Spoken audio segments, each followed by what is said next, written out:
estamos de volta com o segundo bloco do nosso Fiscalização Pública. Se você chegou agora, eu conto que quem veio conversar com a gente hoje é a vereadora Lorene, do PPS. E, vereadora, vamos falar sobre piscinas. Tá calor, tá abafado, mas não é muito bem sobre isso que a gente quer falar, não. Não, teve uma história aí que envolvendo piscinas das duas escolas. A professora Docelina Silva, de Campos Coelho, no Santa Teresa, e a Emílio Amadei Berens, no Marlene Miranda. Aterrou as piscinas. Teve uma história aí, uma polêmica, pode aterrar, não pode aterrar, vai prejudicar as crianças, não vai. Aí você foi lá. A gente tem foto disso para mostrar para vocês. Lá no meio da água. Bem triste. Conta direitinho pra gente o que você foi fazer lá, o que aconteceu. Vou explicar até pro pessoal que tá assistindo entender o que essa doida tá fazendo ali dentro da piscina, né?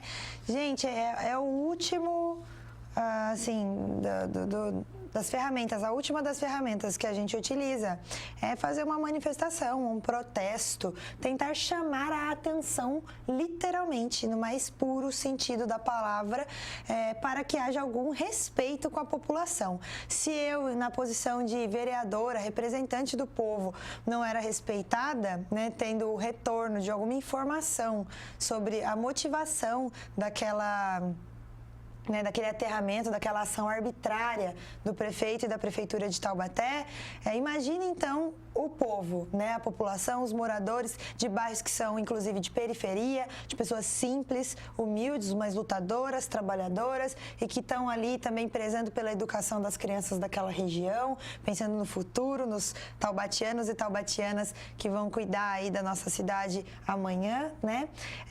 Eles não tinham respeito, eu também não tive, por isso eu entrei na piscina e fiquei lá até que alguém se dignasse responder, retornar as minhas ligações para me dar uma justificativa da motivação daquele aterro e um encaminhamento sobre o que se pretendia fazer em seguida, né?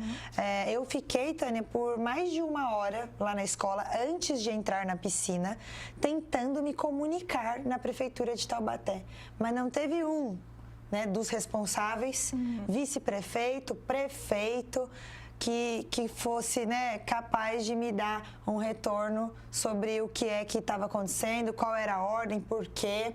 Foi bem num período de transição, no dia em que havia sido exonerada, né, saída da Secretaria de Educação, a secretária até o momento, que era a Edna Chamon, e estava no processo de transição para um novo secretário, o secretário Macaé, que era de esportes, estava passando para a educação. Então, eles, né, ficou muito assim a questão de, não sei bem o que dizer, porque, né, tô saindo aqui, tô entrando aqui, então, e depois de 1 hora veio uma pessoa, então, da Secretaria de Educação, responsável pelas obras da Secretaria de Educação, uma servidora, a Luísa, que foi até a escola para conversar comigo. E o que eu queria era isso, dignidade aos alunos que estavam lá sem saber o que estava acontecendo, do dia para a noite. Eles chegam na escola, caminhões, né, tirando água e aterrando, jogando caminhões e caminhões de terra na piscina, que era uma das únicas piscinas que aquelas crianças tiveram a oportunidade e terão ainda de conhecer na vida, porque se trata de uma comunidade de vulnerabilidade social, que não frequenta clubes, né, hotéis, casas de pessoas com piscina. E ao invés, né, na contramão do que outras cidades andam fazendo, de construir piscinas, de fomentar o esporte, a natação, até como uma prevenção, né, de acidentes, de afogamentos, e pensando em atletas para o futuro mesmo, na contramão dessas cidades está Taubaté, que tem 2 grandes piscinas semiolímpicas e que aterrou as duas, né? A gente sabe que a prefeitura disse que foi uma questão de segurança, que estava em más condições, seria pelo bem das crianças, mas o seu questionamento é mais pelo método como foi feito, então. Houve uma representação do Ministério Público? Perfeito, Tânia. Eu questiono o método, embora tenha ficado nítido que essa intenção de fechar, ela era uma intenção do governo. E aí se embasou numa justificativa construída, porque eu tive acesso, solicitei toda a documentação do processo de análise da estrutura das piscinas e ficou claro lá. As perguntas iniciais do documento eram: qual custo de manutenção da piscina? Quanto de água, quanto de energia que se utiliza? Aí veio a resposta do outro departamento. Ó, olha, o custo da piscina é tanto. Aí depois se perguntou, solicita uma verificação da situação, né, da piscina, da estrutura da piscina. Ou seja, perguntou primeiro quanto que custa, que é para poder justificar que é caro. Aí não foi o suficiente a justificativa, pede para a Secretaria de Obras dar um laudo. É a Secretaria de Obras da própria Prefeitura, que atende aos interesses da mesma gestão, né? Que foi lá e fez, olha, há rachaduras na piscina, mas não houve um laudo de está condenada essa piscina, não há alternativas, não há nenhuma medida que possa ser tomada para a gente tentar melhorar, recuperar essa piscina, feche. Não, isso não aconteceu. E aí a vontade que a gente percebe é a de não ter trabalho mesmo, porque se trata de uma comunidade carente que nos fins de semana, em períodos de verão, agora que está calor, a gente falava, né, tenta invadir aquela piscina, mas tudo bem, a gente tem que pensar outras alternativas, né? Ocupar com atividades, assim como já aconteceram em gestões passadas, em anos passados, atividades para a comunidade, para aprender a nadar e qualquer outra alternativa que não fechar. Além do método, como você bem citou, que é uma tristeza, a forma como o prefeito municipal de Taubaté faz as coisas na nossa cidade, sem consultar as pessoas, sem informar, vai passar uma ciclovia, pintar uma ciclofaixa, o cidadão acorda de manhã, tá lá mandando arrancar o carro dele que está estacionado para ele pintar, passar uma faixa de vermelho. Por que não avisar, né? Também com as crianças, por que não dar a dignidade, a cidadania, politizar, né? Isso é fazer educação, mostrar para aquelas crianças que há diálogos, que precisam ser conversadas as coisas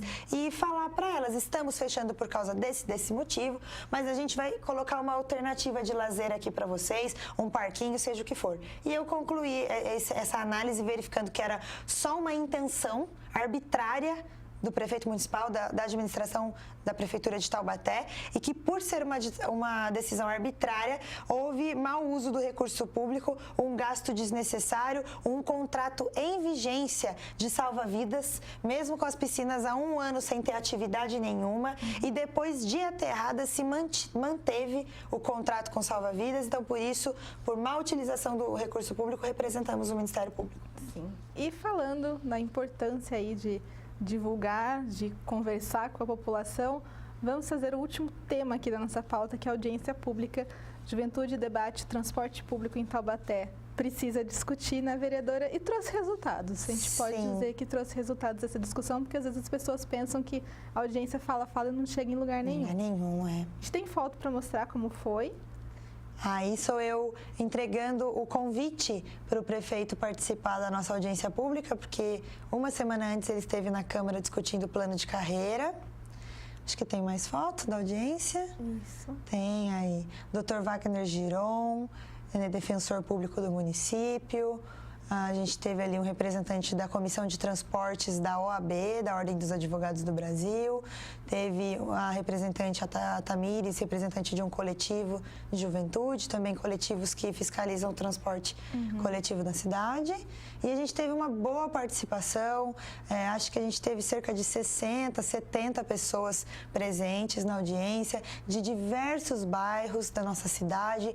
E a audiência ela teve um objetivo. Nós fizemos também uma representação ao Ministério Público, que foi resultado de um período de estudos sobre o tema transporte coletivo que o meu gabinete se dedicou. Vocês lembram, eu tentei abrir uma CPI, uma comissão, né, de inquérito para investigar o transporte coletivo.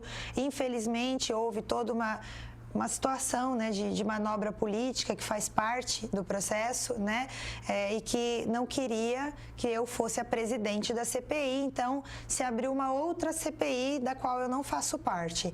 Outros vereadores e vereadoras fazem parte. E diga-se de passagem, a ABC não compareceu em nenhuma reunião. E a ABC, até agora, inclusive, não tem comparecido nem nas audiências, né, nas convocações da CPI, que tem trabalhado também, né, para tentar alcançar os resultados. E aí eu falei, independente de CPI CPI ou não tem a ver, eu não preciso presidir a CPI, vou continuar meu trabalho de fiscalização. Continuei e nós identificamos o ponto primordial dessa questão, que é, há um contrato irregular em vigência de 2009. O prefeito municipal teve um apontamento do Tribunal de Contas do Estado no ano de 2017, ano passado, dizendo para ele, prefeito de Taubaté, tome providências. O contrato da concessão dos ônibus de Taubaté está irregular. E o prefeito não tomou providências. Pelo contrário, foi feito um termo de ajuste de conduta junto ao Ministério Público para tentar corrigir os problemas do contrato. Mas a ideia era responsabilizar a ABC, né? E, quem sabe, trazer empresas alternativas para a nossa cidade. Enfim, dentro desse processo de avaliação, a gente está representando no Ministério Público, também vamos encaminhar a CPI aqui da Câmara e a própria Prefeitura para conhecimento. E a audiência pública, ela teve um objetivo importante de recebermos pontualmente todas as indicações da população de cada bairro, rua, linha e itinerário descumprido, com problemas nos horários, com problemas de trajetórias muito longas que tornam o período de viagem muito grande. Dentro de uma cidade como Taubaté, levar 1 hora do Santa Teresa à Rodoviária Velha é caótico, gente. Isso não é uma cidade com qualidade de vida, não é uma cidade que motive o seu cidadão a usar o transporte coletivo, ao invés de pensar individualmente e lotar o nosso trânsito, que já é caótico, com milhares de carros, né? Então, esse foi o resultado da nossa fiscalização e, como você disse, a participação na audiência foi determinante para esse relatório que nós estamos colocando na representação, além de uma reunião que também estamos fazendo com a Secretaria de Mobilidade para apontar item a item, né? Enquanto não surte resultado da justiça com relação ao contrato, a gente também vai tentando contribuir com a vida da população, fazendo os ajustes necessários nos itinerários e rotas. Sim. E a gente fica aqui na espera de que, não sei se no próximo fiscalização nosso ou no outro, mas que em breve a gente possa estar aqui dando mais notícias para a população quanto a isso, né, vereadora? Perfeito. Deu tempo do nosso fiscalização, mas se você gostou, quer ver de novo, quer mandar para alguém essa entrevista, vai no site, o link está certinho para compartilhar. Acompanhe a nossa programação, vira e mexe, tem reprise, como a gente mesmo comentou aqui no programa, no Boa Dia, Boa Tarde, Boa Noite. É isso. E então é isso. Eu agradeço a audiência de vocês e até a próxima. Tchau, tchau.